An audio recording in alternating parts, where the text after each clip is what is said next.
നമസ്കാരം. അപ്പോൾ ഞാൻ ഇന്ന് വന്നത് കുറ്റിക്കുരുമുളകായിട്ടാണ്. അപ്പോൾ കുറ്റിക്കുരുമുളക് ഇത് ഞാൻ ഇവിടെ നട്ടിട്ട് തന്നെ ഉണ്ടാക്കിയതാണ്.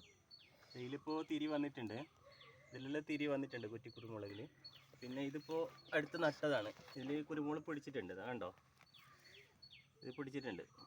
അപ്പോൾ ഇതെല്ലാം ഞാൻ തന്നെ ഇവിടുന്ന് കുരുമുളകിൻ്റെ വള്ളി പൊട്ടിച്ച് ഉണ്ടാക്കുന്നത് തന്നെയാണ്. അപ്പോൾ എങ്ങനെ ഉണ്ടാക്കേണ്ടതെന്ന് വെച്ചാൽ ഇതുപോലുള്ള ബൈ ബ്രാഞ്ച് ഉണ്ടാവും. അപ്പോൾ ഇതുപോലുള്ള ബൈ ബ്രാഞ്ച് കട്ട് ചെയ്തിട്ട് ഇതിൻ്റെ ഇലയും കൂടി ഇല ഫുള്ള് വെച്ചാൽ ഇത് നടുമ്പോൾ ഒരിഞ്ഞ് വീണു, അപ്പോൾ ഇളകി പോകും. അപ്പോൾ ഇല കുറച്ച് ഇങ്ങനെ കട്ട് ചെയ്തിട്ട് നടേണ്ടത്.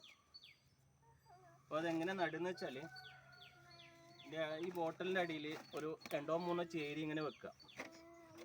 അതെന്ന് വെച്ചാൽ അതിൻ്റെ ഉള്ളിൽ വെള്ളം പുറത്ത് പോകാൻ വേണ്ടിയിട്ട്. പിന്നെ ഇതിനായിട്ടുള്ള മിശ്രിതം ഞാൻ ഇവിടെ ഉണ്ടാക്കിയിട്ടുണ്ട്. ചാണകപ്പൊടിയും മണ്ണും വേപ്പും പിണ്ണാക്ക് എല്ലുപൊടി ഇതൊക്കെ ഉണ്ടാക്കിയിട്ടുള്ള മിശ്രിതമാണ് ഉണ്ടാക്കിയിട്ടുള്ളത്. അത് ഈ ബോട്ടലിൽ ഇങ്ങനെ നിറക്കുക.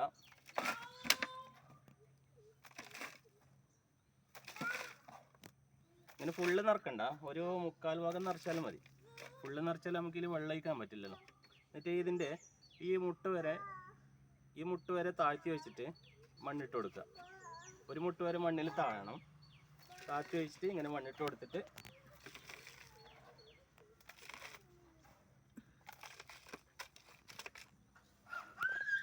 ഇങ്ങനെ മണ്ണിട്ട് കൊടുത്താൽ മാത്രം മതി. ഇങ്ങനെ അമർക്കാൻ പാടില്ല.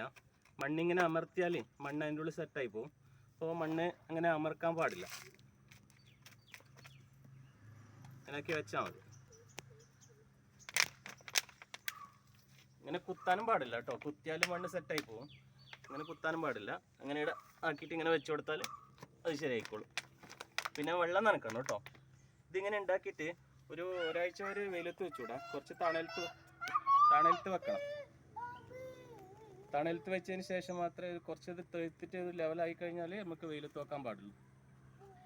എപ്പോൾ എല്ലാവരും എന്നെ സപ്പോർട്ട് ചെയ്യണേ. നിങ്ങളെ സപ്പോർട്ടാണ് എൻ്റെ വിജയം. Thank you.